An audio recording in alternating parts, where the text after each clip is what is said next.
Before we get into the episode here, we got another quick in the interim. You can see here there was a survey mission that was fairly close to KSC. So we greedily need more money still, so I just picked it up and went out and knocked him off real quick. It was a pretty long and uneventful flight, but when I, after taking the last reading here, when I spun around to come back to KSC, I remembered that I still hadn't actually gone out and landed on the abandoned airfield on the islands just east of KSC. And you do actually get a milestone. It's not really worth much, but it's something. So I decided that I would actually stop at the island and land there first, and then go back to KSC. So you can see me coming in here for the landing, and I actually almost stalled the plane. My speed got way too slow, but somehow I was actually able to recover it and just barely dodge the hill and actually get onto the landing strip here and knock off that milestone. You can see it there briefly, and then I basically just took off again and actually flew back to KSC because I wanted to get full value for the craft back again, and I need practice on landings because I'm still not great at them. You can see there the camera snapped on me because it was still targeting that flag, which was really bad for coming in for landing. And now the episode. Hello there, and welcome back for episode 8 of our Let's Play. So we just got back from the MUN, and I just went and did a survey mission there. So we've hit quite a, I don't want to say impasse, it's not really a good word for it, but we've kind of hit a tipping point or a turning point now, where the game's going to really start to bust open, and you'll see in a minute here when I go to mission control that we have a lot of varying different types of missions and stuff like that now.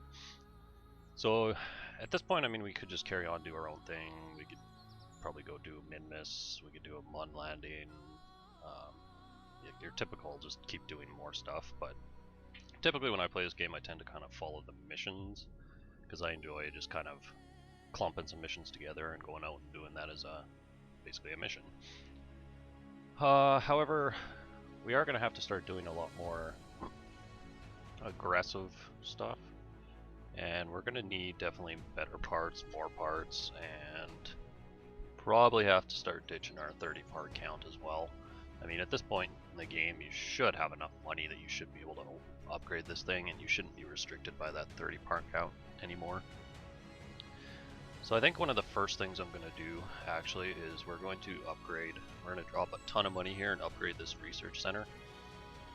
Mainly just so that it unlocks more tiers of science, as well as it also gives us surface samples. And if we're going to start doing landings on the MUNs, I would rather have surface samples before we go there, because surface samples give a lot of science, and you can actually do them on Kerbin too. So we could go out and get a bunch of surface samples from the biomes here, during which I'll probably just kind of tack on to survey missions and stuff like that along the way. So we're gonna go ahead and upgrade this guy. So you can see now it's pushed these. We actually have access to the next road signs, and I believe we should have. I think we should have access to these guys as well. Now we also want to, I think I'm going to start spending some science here. One thing that hasn't been holding us back for a while is obviously our rockets. So I think the first two things I'm definitely going to get is we're going to pick up the 2.5 meter and the better solid booster. So we'll research that. We also are going to need the 2.5 meter fuel tanks for it, as well as we do actually get a 1.5 tank that's essentially two of those T400s that we've been using. So it actually, if you're still trying to stay below the 30 part count, this is a good way to save some parts. We're going to go ahead and get that. These guys are just little tiny engines. I don't really need little tiny engines right now, so I'm not going to grab it right this second.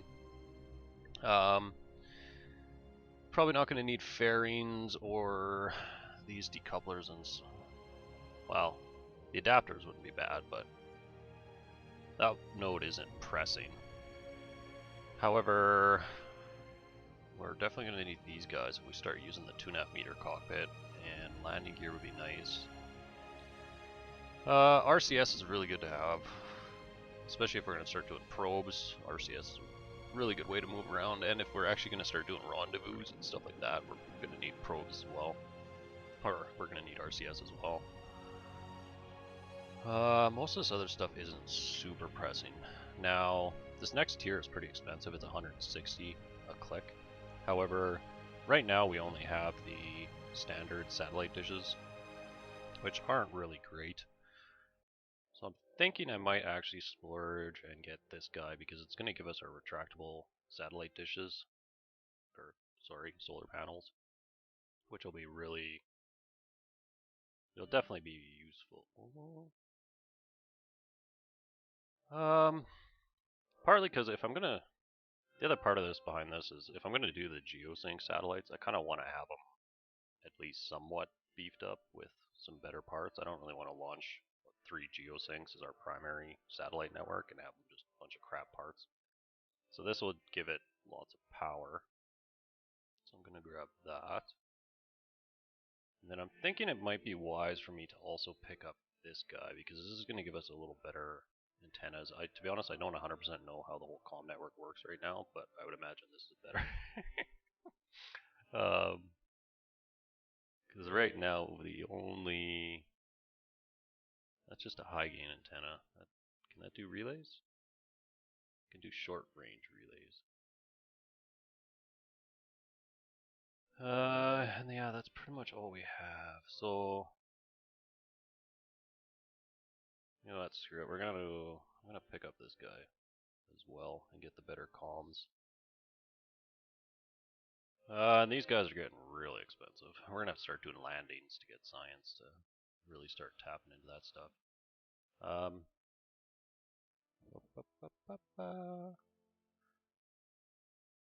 Oh, what else do we want?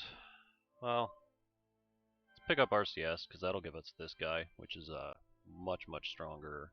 It's a 15 reaction wheel, so that'll. If we need more reaction force, that's a really good part to have. And I think I'm going to pick up these plane landing gear finally, because I just kind of want them. I'm curious where the command pod is. Oh, there it is. So there's the 2.5 meter command pod, which we actually... Do we need that? We probably don't need that right now. And we're down to like 200 science. I don't know if I really want to push much further into this tier if we don't have to. So we got the bigger engines.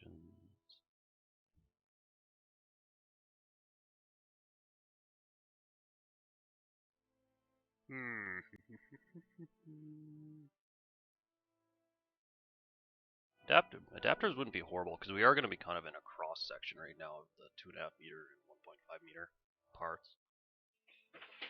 So it would be useful to have some adapters. So you know what, we're going to pick up that.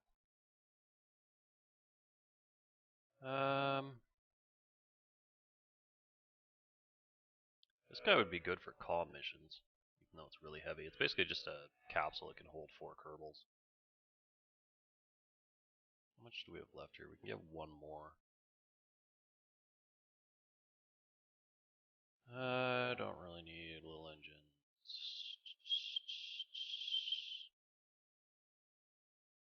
That gives us our Rockomax adapter though. Let's, yeah. So we're gonna pick that guy up. Now obviously you don't need to follow what I'm doing. Like, whatever kind of missions you want to do is basically what science you probably want to go unlock.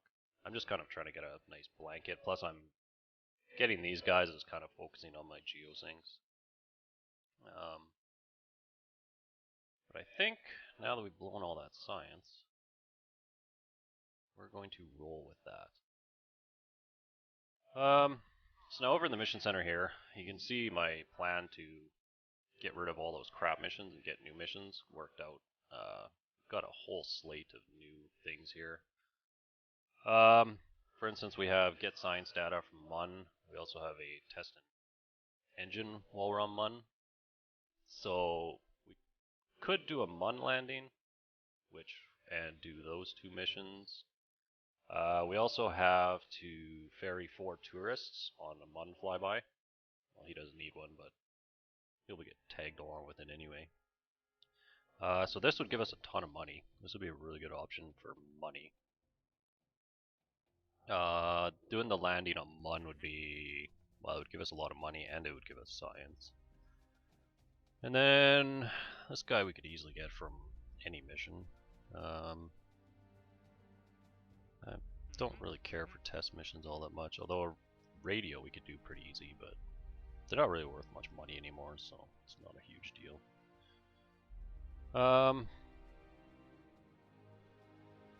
So we need a plan, because we have a lot of options on the table now. What I think I might do,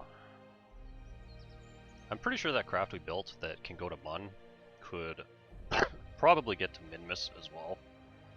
And we could do a flyby of Minmus just like we did with Mun and get ourselves some more science.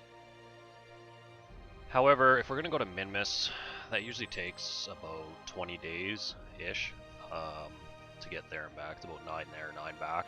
And you can see most of these missions, like, expires in 5 days, expires in 1 day, 1 day, 25 minutes. Day, yada yada. Like, they're all definitely below 20 days. In fact, some of them are just hours. So, if we did go to Minmus, it's going to completely wipe this slate of missions. So, I kind of want to go to Minmus, because I really think I might be able to do it with that same craft that we went to Mun, and then that would again give you another option of something to do with the 30 part count and not using any of the science we just spent. However, if we did that, we could do a geosync probably after that episode, or after that, and then we could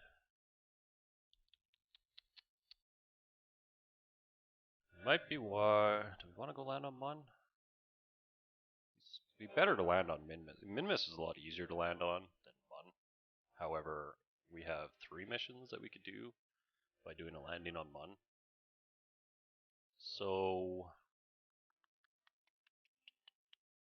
in fact, if we picked up that tourist one, we could actually. But that would be a lot of Kerbals to take with us.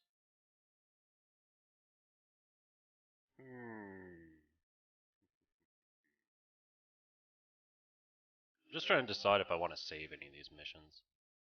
Because if we, I'm pretty sure, yeah, I think we're gonna take a stab at getting to Minmus. But before we do that, I'm gonna pick up this science data from space because that's basically a gimme. So I might as well. This guy's a world first, but it's not really worth a lot of money, and I really don't feel like just launching 2 crafts just for shits and giggles. So we'll leave that. I don't really care about test missions. These satellites, like if I flip to the tracking station, they're in really big orbits. So we don't care about any of that. It would be kind of fun to do a commercial flyby of the Mun. It's pretty identical to what we already did, except we would have to take crew cabins and obviously all these people. So I think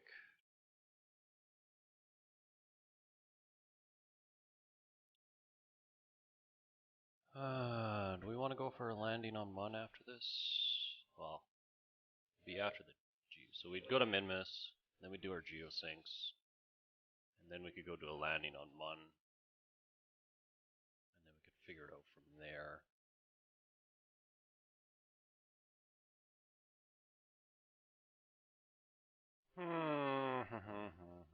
We have the bigger engines now, so we should be able to do it.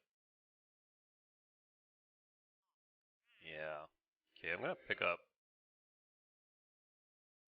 up those 2 landing on Mun missions. This guy is insane. I'll show you this guy in a second here, but I think I'm actually going to pick up this tourist flyby Mun as well, because that's another new mission type that we can do to show. So we're not actually going to do any of these missions now. I'm just trying to save them so that when we go out to Minmus and this resets with all new missions, that we still have the ones we want.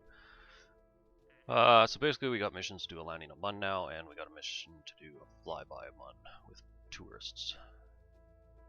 I'll quickly show you here. So you can see those two satellite missions, like that's that one that I was telling you is pretty much in the same orbit as Mun, and then there's this guy which is even further out there.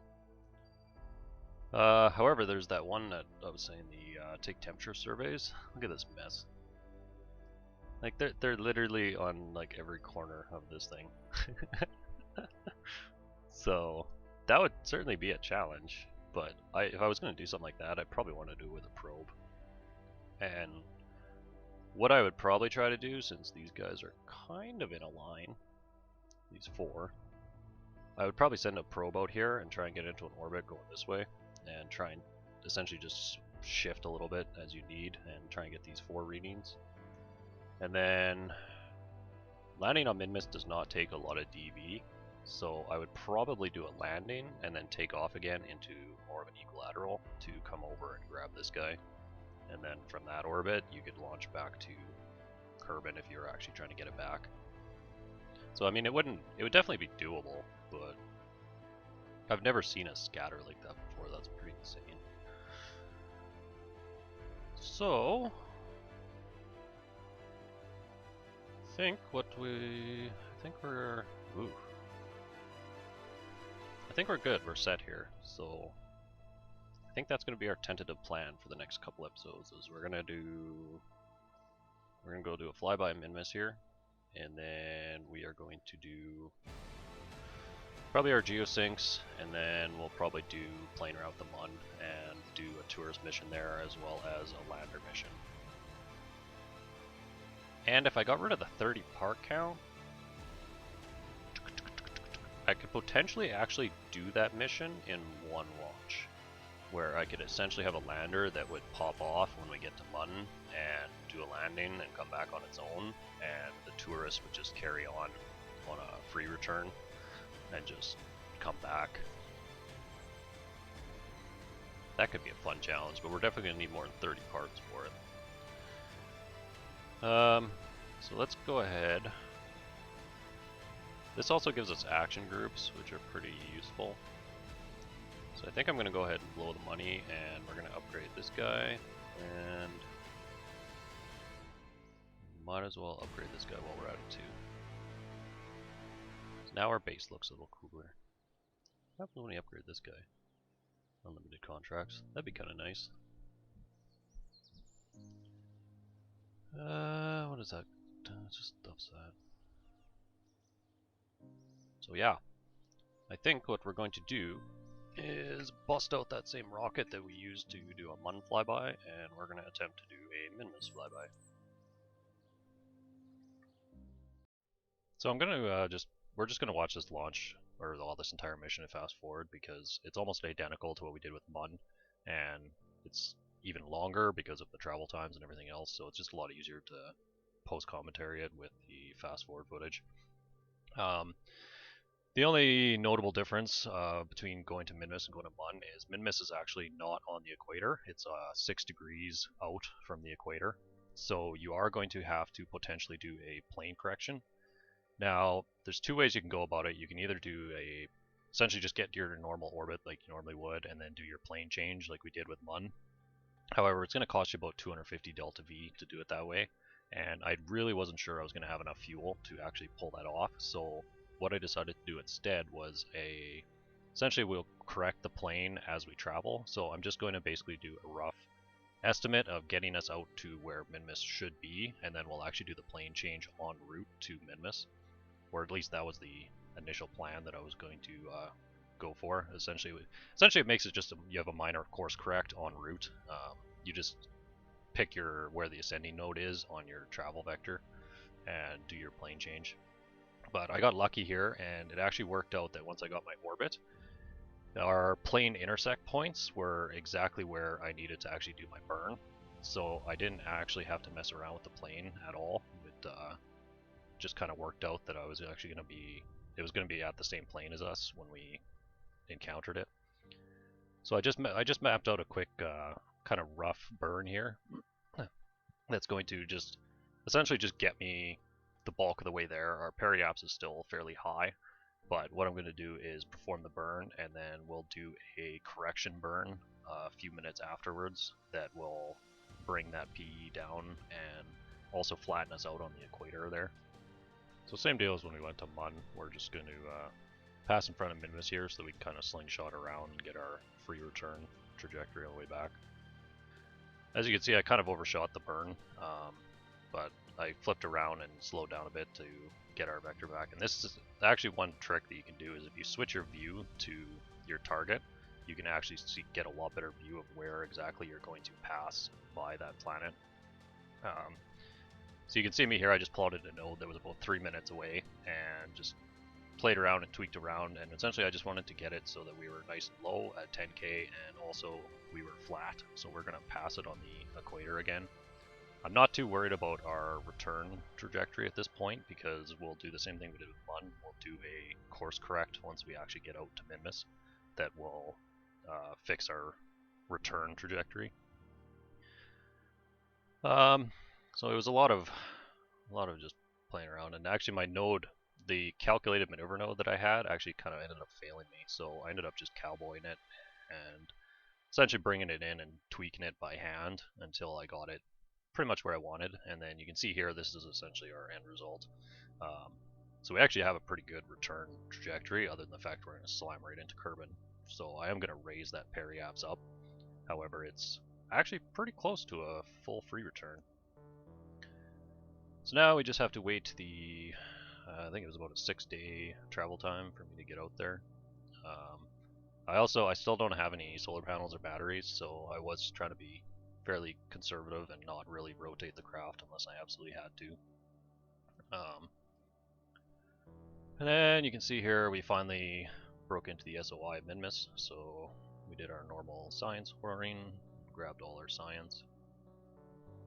And then at this point here, I wanted to also plot out our correction burn for our return trajectory. So I went to plot it out here, and it turned out to be basically a sneeze. It was like 5 meters a second or something like that, so I wasn't too concerned about it. We'll just freehand it when we get to the periaps. So we basically just got back inside, and I watched from the view that Bob had from his super awesome window in the top of the rocket, and it actually, I can't remember exactly when I flipped to low space, but it was actually really low. I think it was like 30k or something like that. It's definitely a lot lower than what Mun was. But I made it out no problem, and you can actually see we're sitting on about 300 delta V still, and our correction burn is, like I said, just a sneeze. So we got tons and tons and tons of extra fuel, and I could have actually just, well, it's basically because I didn't have to screw around with the plane is why we ended up saving so much fuel. If you did have to do more of a plane correction, whether en route or in orbit around Kerbin, you would have used more of that, more of your fuel. But at least now you know you kind of have extra fuel in case you do need to kind of really piss around with the nodes. So we did our normal science whoring. As I went through the low pass, I jumped out and did a bunch of EVAs, and I got, was it lowlands, midlands, highlands, and slopes, I believe, were the 4 I got. I didn't end up hitting any of the planes, which kind of sucks, but it's not a huge deal. And it's right about this point I realized that I have completely overshot my periaps and was not paying any attention at all. So we quickly flipped around and did our burn here to kind of fix our return trajectory. So we put that down to about 30, and you can see there our flight time, I think it was like 5 days or 6 days or something. So we're actually doing really good on time too. We're not going to take the full 20 days to do the mission. But yeah, it was, I mean, Minmus is, I find, a lot easier to get to, just because once you get out to Minmus, it's such a low gravity well that you can do course corrects and maneuvers and changes without using a whole lot of DV. So It's just trial and error. You're gonna wanna. This is kind of a little bit of a bad example because I didn't have to deal with the plane, but what you would do is you would essentially do the exact same thing. You would just basically plot your maneuver going out to Minmus, and you'd be technically above where it is in the plane or below where it is in the plane, but then en route there'll be an ascending node or a descending node, and that's where you'll do your plane change and just correct your plane to bring it down for the actual encounter. It should only cost you about like 50 delta V or something like that to do it en route like that, instead of the 200 if you were in orbit around Kerbin. So you can see here I burned off that extra 300 meters a second delta V that we had, just kind of trying to slow down a bit. It's completely unnecessary, you don't have to do it, but I had the fuel, so why not? And you'll notice here right away, as soon as we hit the fire here, our crew started to get really hot, and pop, she blew up. So I could have tried to rotate the craft to get it out of the fire, but I was a little concerned about potentially putting a parachute into the fire, so I figured I'd rather lose a goo with nothing in it than lose a parachute.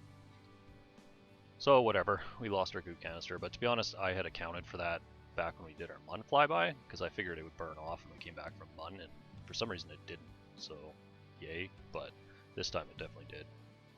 And then once we got out of the fire here, I kind of started to freak out a little bit because it was telling me we were going to land in the mountains, and landing in the mountains can always be a bit sketchy because you may end up on the side of a mountain. And you can see here, I pretty much crapped my pants when the parachute's pulled this high up. And after a quick camera swing, you can see I literally almost pancaked her right into the side of a mountain. So we came really close to slamming into that sucker.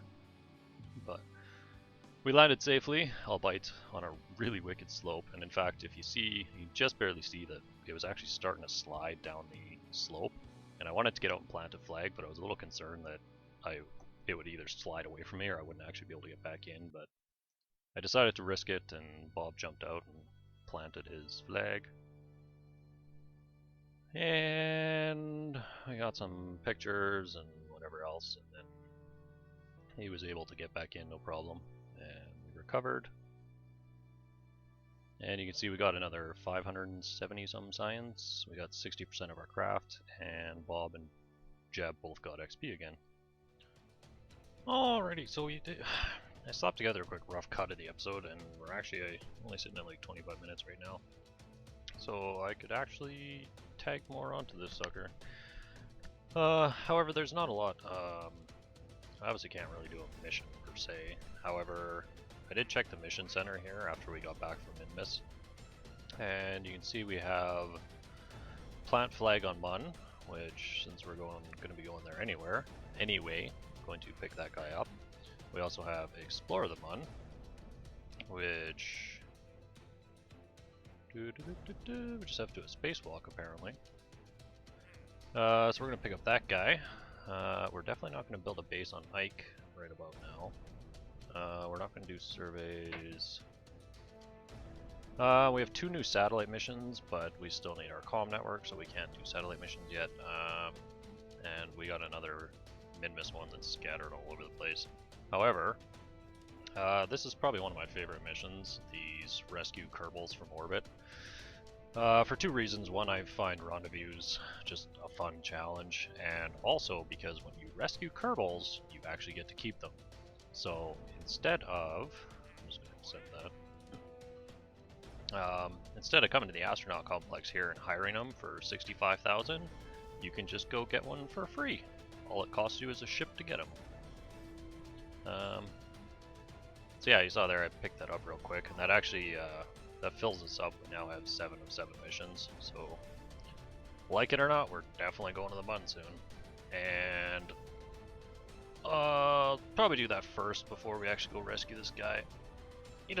He's got lots of life support. He's fine. He can just chill up there for a bit. Well, I probably should have looked at what orbit he's in.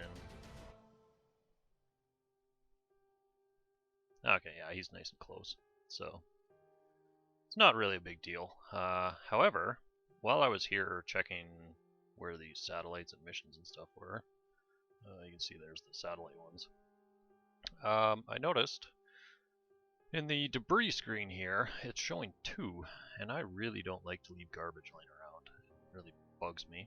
So I actually clicked on them, and you can see here, basically they're both the engines that I kicked off doing the Mun Flyby and the Minmus Flyby, and for some reason, they don't seem to be wanting to burn up. So we're gonna go make them burn up. And we're gonna do that, hopefully, by just essentially loading them. So if I click on this debris here and go fly, now obviously it has, the stage has no fuel, it doesn't have a probe, it doesn't, like, I mean, it has absolutely nothing, so I can't actually control this thing. Where is it? So that's the, yeah, that's the stage we ditched when we got back to the planet here. However, I think what the problem is I don't think this game renders like deorbits and stuff. Like, I think you have to actually be flying the vessel for it to actually burn up in the atmosphere. Otherwise, it actually doesn't have any physics when it goes through the atmosphere if it's just running in the background. So we're at an apple of 300 and some here. Although, actually, I guess to disprove that theory, judging by the fact that my Apple apps is so low here, it actually seems like what's been happening is it went through the atmosphere and it slowed down, but it wasn't enough to actually re-enter. It essentially skipped off the atmosphere. So it lost some speed, and it brought that orbit would have been, I don't know which one that was, but let's just say it was, if it was out here, it would have went through the atmosphere and burned off some of its orbit, but then it would have skipped and it would have actually came all the way back out. It would have went back through the atmosphere again, and this thing would have just kept pulling down every time it took a pass through the atmosphere. However, just for shits and giggles, I'm going to really do not need that because I can't do anything. We're just going to actually fly this guy. Does that give me my altitude? No. Really? There's no altitude readouts at all on the screen? That's only mildly annoying. So okay. Well, the sun's coming up anyways. So basically, I'm just gonna fast forward, let this guy go flying, and we'll see if, when it hits the atmosphere, if it actually re-enters and burns up, or if it just skips off again. Because I'm actually kind of curious now if these things are, will they eventually burn up? It's just it hasn't been long enough yet, and they've just been slowly killing themselves. But it's interesting. Very, very interesting. So we're getting close here. What actually is this thing's parry? Yeah, its parry is still 30, so that's getting deep. Another thing I could do is leave fast forward on during re-entry. Things love to explode when you put fast forward on during re-entry. But I'm really curious what's actually going on with this, so we're just gonna run it here and see what happens.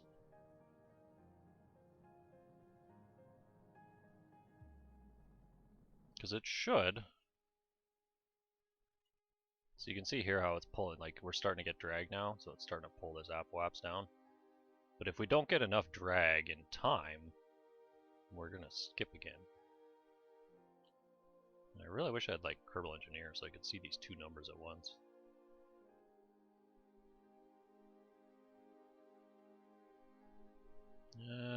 So we'll just let this guy keep burning speed. And it's getting really hot. You're more than welcome to explode. I have no qualms about you exploding. In fact, that's kind of the goal here. Whether you do it up here or I pancake you into the surface, I really don't care. I just want you to go away. So there, you can see our camera flipped.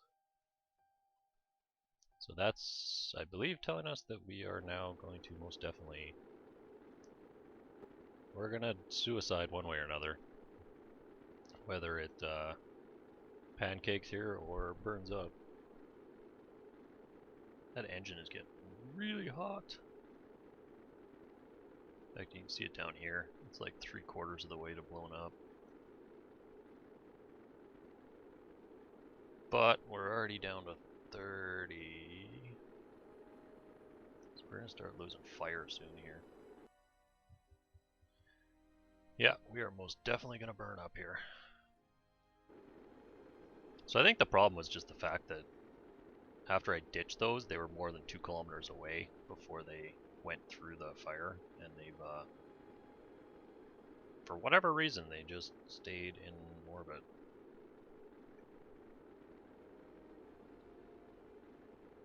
Oh, is she gonna... Man, she's getting hot. We should be losing our fire right away here, though. This should be starting to go down.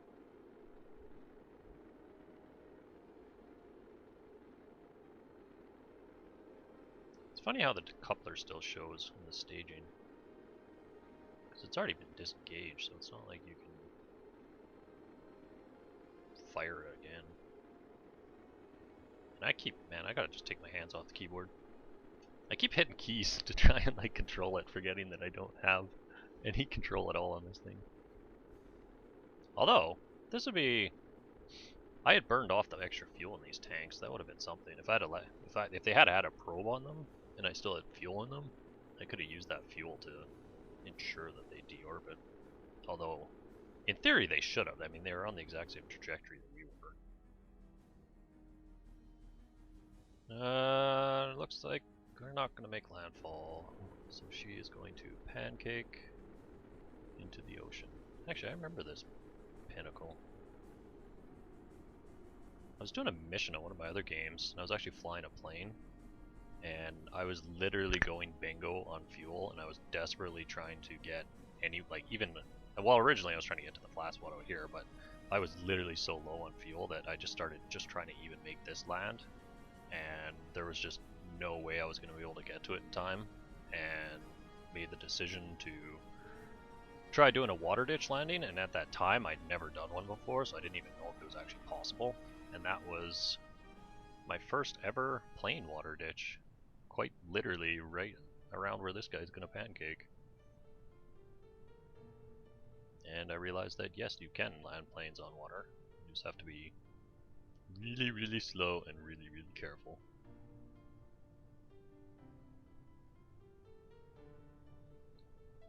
Oh, goodbye, engine. You served us well. And you even survived re-entry without a heat shield. Splat.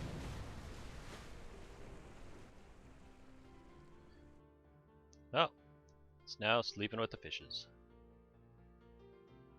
So... What? Yes, I'm aware it ended in catastrophic failure. That was the idea.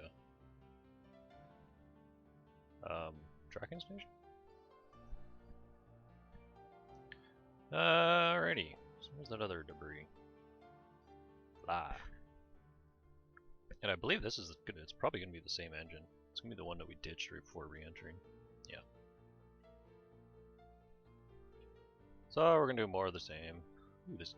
Oh, it's just coming up. Frick. I just missed it. Oh well. Go faster. Faster. Whoa. There she goes. Whee!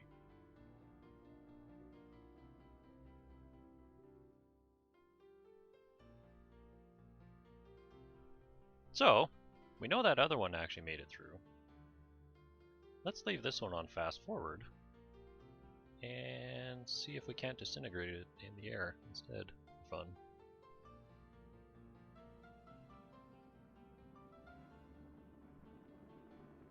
She's definitely bobbing a lot more than the other one. Yeah, see there, it just flipped to deorbit again.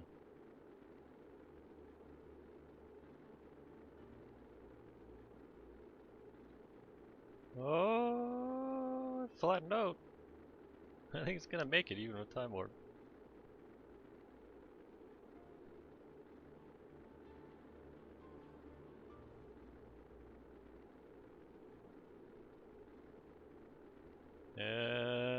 It looks like the engine actually got a little bit hotter this time than last time with that extra physics warp.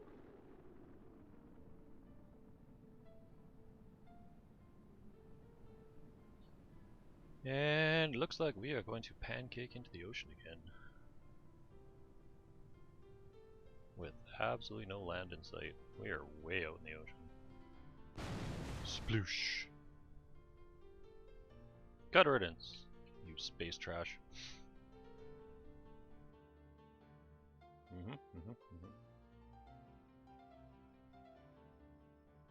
Alrighty, so I'm sure that little extra shenanigans. It's probably going to be a shorter episode, I guess.